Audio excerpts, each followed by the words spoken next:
ఓం శ్రీ దుర్గా పరమేశ్వరాయ నమః. ఓం శ్రీ శ్రీదేవి నమః. ఓం శ్రీ వారాహీదేవి నమః. ఈ వీడియో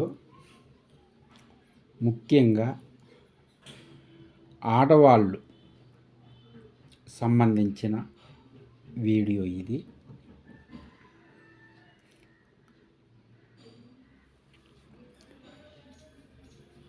ఇది దేనికి ఎందుకు అని అడగకుండా, ఆలోచించకుండా ఈ వీడియోని పూర్తిగా చూడండి. ఒక్క నిమిషం కూడా గ్యాప్ ఇవ్వకుండా చూడండి. 1కి 3 సార్లు వినండి. 3 సార్లు చూడండి, 3 సార్లు బాగా వినండి. ఫస్ట్ నుంచి లాస్ట్ వరకు కూడా. ఫస్ట్లో కొంచెం చూసి లాస్ట్లో కొంచెం చూసి మధ్యలో గ్యాప్ ఇవ్వద్దు. స్క్రిప్ట్ చేస్తే ఏమవుతుందంటే మేము చెప్పే విషయాలు మీరు మిస్ అయిపోతారు, అర్థం కాదు ఏం చేయాలనేది.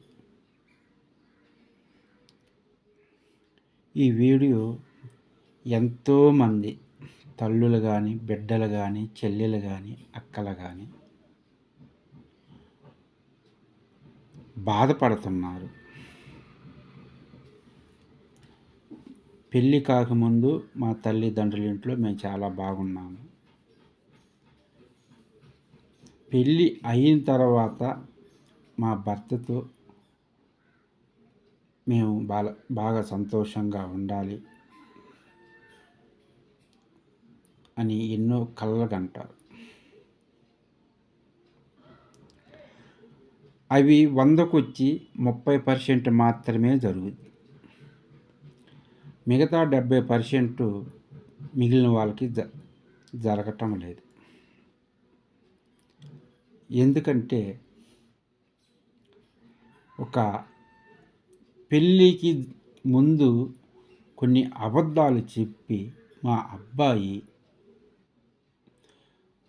బాగా తిరిగిపోతూ, డ్రింకర్ అంటే తాగుబోతూ, పనికి మాలిన దద్దమ్మ, ఎందుకు పనికిరారు, వీడికి ఎవరు పిల్లన ఇవ్వరు అని అనుకుంటారు. అనుకొని వాళ్ళకు ప్లాన్ చేసుకుంటారు. ప్లాన్ ఏ విధంగా చేసుకుంటారంటే, వీడికి పెళ్లి చేస్తే వచ్చిన అమ్మాయి వీడిని మార్చుకుంటుంది, వీడు మారతాడు, లేదా వాళ్ళ తిప్పలు వాళ్ళు పడతాడు, మన మీద బాధ్యత తీరిపోయిద్ది అని ఆ తాగుబోతు వాళ్ళకి, ఎదవలకి, ఇంట్లో అమ్మవారింట్లో సున్నితంగా పెంచుకున్న పెరిగి ఉన్న ఆడబిడ్డలకి తో మాట్లాడి వాళ్ళకి ఇచ్చి పెళ్లి చేస్తారు. వీడు తాగుతాడు, తిరిగిపోతూ, ఇవన్నీ తల్లికి తెలుసు, తండ్రికి తెలుసు, బంధువులకి తెలుసు. కానీ ఎక్కడ ఏమైందంటే, ఒక ఆడబిడ్డ ఉసురు పోసుకుంటున్నారు వాళ్ళు. అబద్ధాలు చెప్పి పెళ్లి చేసి, ఆడబిడ్డ ఉసురు పోసుకోవటానికి అబద్ధాలు చెప్పి పెళ్లి చేస్తున్నారు. 100 అబద్ధాలు ఆడి ఒక పెళ్లి చేయమన్నారు. అబద్ధాలు ఆడి పెళ్లి చేయటం మంచిదే, కానీ పెళ్ళైన తర్వాత పెళ్లి చేసుకున్న అమ్మాయి, తాళిబొట్టు కట్టించుకున్న అమ్మాయి నరకం యాతన పడుతుంది. ఆ నరక యాత పడినప్పుడల్లా అప్పుడు ఆమెకి ఎవరు గుర్తుకొస్తారు? వాళ్ళు ఆ నరక యాతనలో ఉన్నప్పుడు, ఆ బాధల్లో ఉన్నప్పుడు, కన్నీటి దుఃఖంలో ఉన్నప్పుడు, ఆ అమ్మాయి పలానా వ్యక్తి నాకు ఇట్లా పెళ్లి చేసాడు, మాట్లాడి మంచివాడు, వాళ్ళ తల్లిదండ్రులు ఇట్లా చెప్పారు అని ఏడ్చుకుంటూ ఉంటారు. ఆ విధంగా ఎన్ని రోజులైతే ఇబ్బంది పడుతూ ఉంటుందో, భర్త వల్ల ఇబ్బంది పడుతూ ఉంటుందో, అది పెళ్లి చేసిన వాళ్ళకి, తాగుబోతూ తల్లిదండ్రులకి, అది స్త్రీ శాపంగా మారుతూ ఆ శాపం కూడా తగులుతుంది కూడా అంటారు కదా, నా ఉసురు తగిలిపోతారు మీరు అని అంటారు కదా, అది శాపం అంటే. దయచేసి ఎవరైనా కూడా మీ అబ్బాయి తిరిగిపోతూ తాగుబోతూ పనికిరాని దద్దమైతే ఇంట్లో ఉంచండి, అంతేగాని అబద్ధాలు చెప్పి ఒక మంచి అమ్మాయి జీవితాన్ని నాశనం చేయటానికి కారకులు కాబాకండి. మీరు తర్వాత ఇబ్బంది పడవద్దు.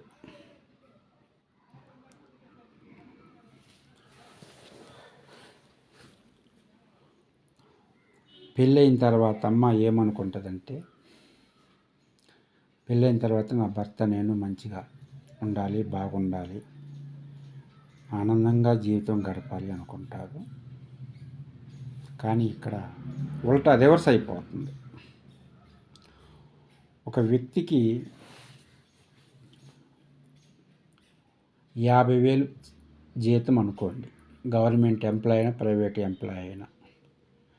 పెళ్ళి కాకముందు మా అబ్బాయికి 50,000 జీతం అండి, కమ్మంగా బతకొచ్చు అని అంటారు. ఈ మందు తాగటం అనేది అది బయటికి చెప్పరు. అప్పుడెప్పుడు ఫ్రెండ్స్ జతలో తాగాడు, ఇప్పుడు అట్టంతా ఏం లేదు, మా అబ్బాయి బాగున్నాడు, కమ్మంగా బతకొచ్చు, బాగా బతకొచ్చు, మంచి జీతము, మా అబ్బాయికి అక్కడ అమ్మాయిని ఇస్తామన్నారు, ఇక్కడ అమ్మాయిని ఇస్తామన్నారు అని చెప్పుకుంటూ ఉంటారు. కానీ వీళ్ళు అమ్మాయి తల్లిదండ్రులు నమ్మి, సరే అబ్బాయికి మంచి జీతం కదా, మన అమ్మాయి సుఖంగా బతికిద్దని అనుకుంటారు. పోయి మాట్లాడి వచ్చిన తర్వాత, పెళ్ళైన తర్వాత బతుకు బస్టాండు బయటపడుతుంది. ఇది ప్రతి ఒక్కరికి తెలిసిన విషయమే. పెళ్ళైన తర్వాత భర్తని మార్చుకోవటానికి, తాగుబోతు భర్తల్ని మార్చుకోవటానికి మీరు ఏదైనా ఒక వారం మంచి రోజు ఎంచుకోండి. గురువారము, ఆదివారము, పౌర్ణమి, అమావాస్య, పంచమి, ఏకాదశి, ఆదివారం అమావాస్య రోజున కానీ, పౌర్ణమి రోజు, గురువారం పౌర్ణమి రోజులో కానీ, గ్రహణాలు కానీ, సూర్యగ్రహణం, చంద్రగ్రహణంలో కానీ, ఇలా టైం ఎంచుకొని ఈ మంత్రాన్ని 21 రోజులు, అంటే ఆ రోజుల్లో మీరు మొదలుపెట్టి వరుసగా 21 రోజుల్లోపు 1,00,000 జపం అయిపోవాలి. 1,00,000 అయిపోవాలి. 1,00,000 పూర్తి చెయ్యాలి. 1,00,000 పూర్తి చేసిన అంటే 21 రోజుల్లోనే 1,00,000 పూర్తి అయిపోవాలి. 21 రోజుల్లో 1,00,000 మంత్రం జపం పూర్తయిన తర్వాత మీరు చేయవలసింది ఒకటి. ఎవరైతే అంటే కొడుకులకి సంబంధించిన, కేవలం ఇది భర్తలకు సంబంధించిన నా మొగుడు తాగుబోతుడు ఎలా భరించాలి, ఎలా బతకాలి అని బాధపడుతున్న వాళ్ళకి ఇది. అయితే 1,00,000 అయిపోయిన తర్వాత మీరు ఫోటో తీసుకోండి వాళ్ళది. ఫోటో తీసుకొని ఫోటో ముందు ఏదైనా నూనె దీపం వెలిగించి ఫోటో ముందు ఉంచండి. ఫోటో ముందు నూనె దీపం వెలిగించండి. వెలిగించి మీరు లేదనుకుంటే 21 రోజుల్లో 1,00,000 జపం పూర్తి కావాలి కాబట్టి 21 రోజుల లోపునే పెట్టండి దీపం. ఫోటో ముందు దీపం పెట్టండి. దీపం పెట్టి 1,00,000 పూర్తయిన తర్వాత మళ్ళీ 21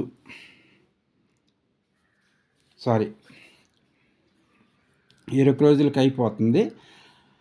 అయిపోయిన తర్వాత మీరేం చేస్తారంటే 22, 23 రోజున మీరు ఏదైనా అతను తినే పదార్థము, తిండి కానీ లేదా పండ్లు, ఏదైనా కాయలు అరటిపండు, జామ పండు, మామిడి పండు, ఏదైనా పండు చేతిలో ఉంచుకొని ఈ మంత్రాన్ని 21 సార్లు అభిమంత్రించండి. అభిమంత్రించి వాళ్ళకి ఇవ్వండి. ఈ విధంగా 3 సార్లు 4 సార్లు చేశారంటే ఆ త్రాగటానికి వాళ్ళు ఇష్టపడరు. తాగాలనుకున్న ఆలోచన వచ్చినా కూడా వాళ్ళు దాన్ని అవాయిడ్ చేస్తారు. దీనికి ఈ మంత్రం ఈ విధంగా ఉంటుంది. తంత్రం ముందుగానే చెప్పాను. ఏదైనా ఒక పండుకి మంత్రం ఇచ్చి 21 సార్లు మంత్రం ఇచ్చి ఇవ్వమని చెప్పాను. 21 రోజుల్లో 1,00,000 జపం పూర్తి కావాలని చెప్పాను. మంత్రము ఓం హం గం జం సహ వాళ్ళ పేరు చెప్పుకోండి. ఇక్కడ చెప్పుకొని మే వశ్య స్వహ. ఓం హం గం జం సహ పేరు మే వశ్య స్వహ. ఓం హం గం జం సహ వాళ్ళ పేరు మే వశ్య స్వహ. ఈ 3 అక్షరాలు హనుమంతునిది. హం అంటే హనుమంతుడు, గమ్ అంటే గణపతి, జం సహ అంటే ఈశ్వరుడికి సంబంధించిన అమృతానికి సంబంధించిన బీజ అక్షరాలు. ఇక్కడ ఏంటంటే మే వశ్య అంటే నేను చెప్పినట్టు విను, నాకు వశమై నేను చెప్పినట్టు విను అనే అర్థం అన్నమాట. ఇది చెప్పుకుంటా పోతే కనీసం 20 నిమిషాలు టైం పడుతుంది. అంత చెప్పే టైం లేదు కాబట్టి ఇంతటితోనే ముగిసాల్సి వస్తుంది. ఈ శ్రీ భద్రకాళి ఛానల్ని మీరు సబ్స్క్రైబ్ చేయండి, లైక్ చేయండి, మీ ఫ్రెండ్స్ షేర్ చేయండి. మంచి వీడియోతో మీ ముందుకు వస్తే జై వారాహిదేవి.